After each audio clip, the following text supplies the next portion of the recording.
Hi guys, welcome back in playlist C Programming Fundamentals on my YouTube channel CodeInform। Last video में हमने discuss किए थे simple functions, कैसे हम functions को यूज करते हैं, कैसे हम उनको बनाते हैं। Pre defined user defined functions को भी डिस्कस किया था, कैसे हम अपनी फंक्शंस को कॉल करते हैं। इन सभी टॉपिक्स पे हमने लास्ट वीडियो में डिस्कशन की थी। इस वीडियो में हम फंक्शंस के टाइप्स को देखेंगे, जिसके अंदर हम यूज करेंगे अपने पैरामीटर्स और अपने रिटर्न टाइप्स। वीडियो को स्टार्ट करने से पहले एक बार फिर हम अपने कोड की सिंटैक्स को देख लेते हैं। फंक्शन में हम सबसे पहले यूज करते हैं एक रिटर्न टाइप। अगर आपका फंक्शन कोई वैल्यू रिटर्न करता है लाइक इंट, कैर, फ्लोट, उसी हिसाब से हम अपने रिटर्न टाइप को लिखते हैं। इसके बाद हम एक फंक्शन नेम यूज करेंगे। फंक्शन नेम हम एज एन आइडेंटिफायर यूज करते हैं। अगर हमारा जो फंक्शन है वो दो नंबर्स का सम रिटर्न करता है तो हम लिखेंगे सम ऑफ टू नंबर्स। अगर हम परसेंटेजेस निकालते हैं तो लिखते हैं परसेंटेजेस फंक्शन। राउंड ब्रैकेट्स में हम पैरामीटर्स यूज करते हैं। इनकी कोई लिमिटेशंस नहीं है, आप जितना चाहे उतने पैरामीटर्स यूज कर सकते हैं। फिर कर्ली ब्रेसेस में हम अपने कोड को लिखते हैं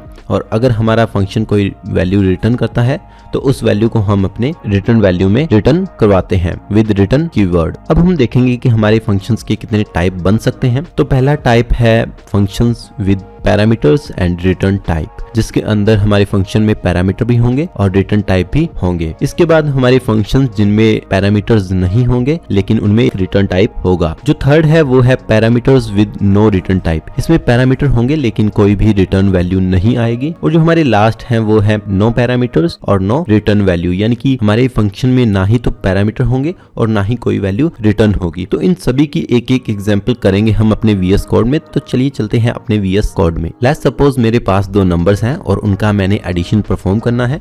तो उसके लिए मैं एक फंक्शन बनाऊंगा। तो सबसे पहले मैं अपना फंक्शन बनाऊंगा with parameters and return type. उसके लिए मैं यूज करूंगा इंट, जो कि मेरे फंक्शन होगा वो एक इंट टाइप की वैल्यू रिटर्न करेगा और मैं फंक्शन को नेम दूंगा सम ऑफ नंबर। उसके बाद मैं यूज करूंगा राउंड ब्रैकेट्स। यहाँ पे हम पैरामीटर्स देंगे, हम इंटीजर टाइप के नंबर्स लेंगे तो इसीलिए मैं यूज करूंगा सबसे पहले अपना एक डेटा टाइप इंटीजर। उसके बाद मैं यूज करूंगा num1 और हमारा जो सेकंड पैरामीटर है उसका डेटा टाइप और वहां पे मैं दूंगा num2। इसके बाद मैं यूज करूंगा अपनी कर्ली ब्रेसेस, एक इंटीजर टाइप का वेरिएबल लूंगा जिसको मैं नेम दूंगा sum is equal to num1 addition num2। तो मेरा जो नंबर 1 और नंबर 2 का एडिशन है वो सम में स्टोर होगा। अभी इस सम को हम करेंगे रिटर्न, तो मैं उसके लिए यूज करूंगा रिटर्न सम। सेव किया। सेव करने के बाद इसे हम कॉल करेंगे अपने मेन मेथड में। हमारी जो वैल्यूज हैं वो रिटर्न होगी अपने फंक्शन से। तो उसके लिए मैं यूज करूंगा एक वेरिएबल। तो मैं यहाँ पे इंटीजर टाइप का वेरिएबल बनाऊंगा एडिशन। यहाँ पे मैं यूज करूंगा एडिशन और इसके बाद मैं यूज करूंगा अपने फंक्शन का नेम सम ऑफ नम। तो जो रिटर्न वैल्यू होगी वो हमारे एडिशनल में स्टोर होगी। तो यहाँ पे मुझे दो पैरामीटर्स, यानी कि मुझे देने हैं अपने दो पैरामीटर्स, मुझे देने हैं दो नंबर्स। तो उसके लिए मैं यूज करूंगा इंटीजर्स, सो 22 एंड 46 एंड में सेमीकोलन। तो यहाँ पे मैंने यूज किया अपना एक फंक्शन नेम और उसके अंदर दिए दो आर्ग्यूमेंट्स। अपने फंक्शन के अंदर जो है इनको बोलेंगे आर्ग्यूमेंट्स, यहाँ पे हम इनको बोलेंगे पैरामीटर्स। इससे आपको ये भी क्लियर हो गया कि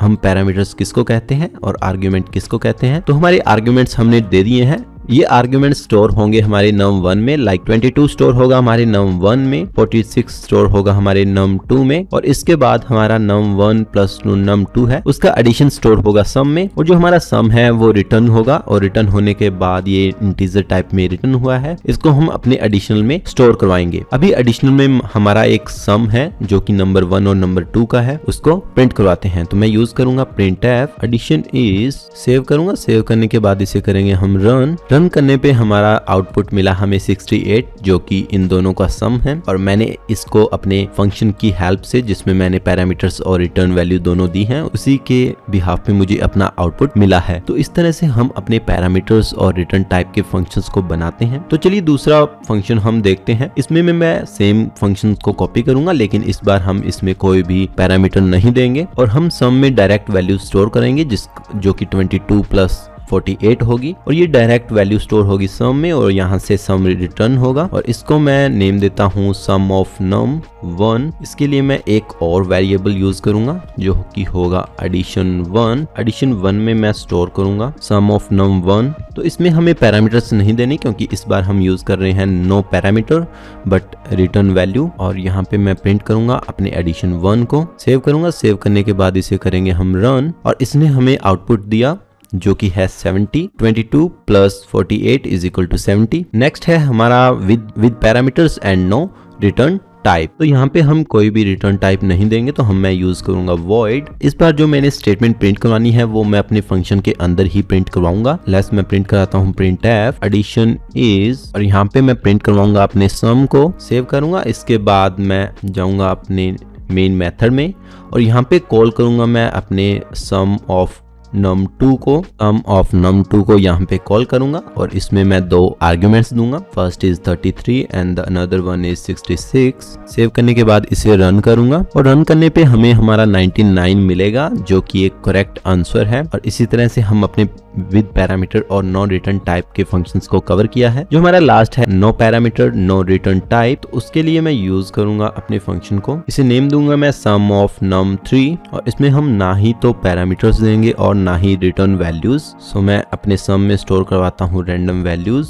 इसके बाद मैं इसको प्रिंट करवाऊंगा और इसको डायरेक्टली हम कॉल करेंगे अपने मेन फंक्शन में। तो मैंने नेम दिया था इसको sum of num3 round brackets और सेमीकोलन। Save and run. तो इसने हमें आउटपुट दिया है 33, जो कि बिल्कुल करेक्ट आउटपुट है। तो इस तरह से आपको ये वीडियो अच्छी लगी है और आपने काफी अच्छे से अंडरस्टैंड किया है कि कैसे हम अपने पैरामीटर्स और अपने रिटर्न टाइप्स को यूज करते हैं। कोडिंग फॉर्म यूट्यूब चैनल को सब्सक्राइब करना ना भूलें और दोस्तों के साथ इस वीडियो को जरूर शेयर करें। आप मुझे इंस्टाग्राम पे भी फॉलो कर सकते हैं, coding form. Thanks for your love and support.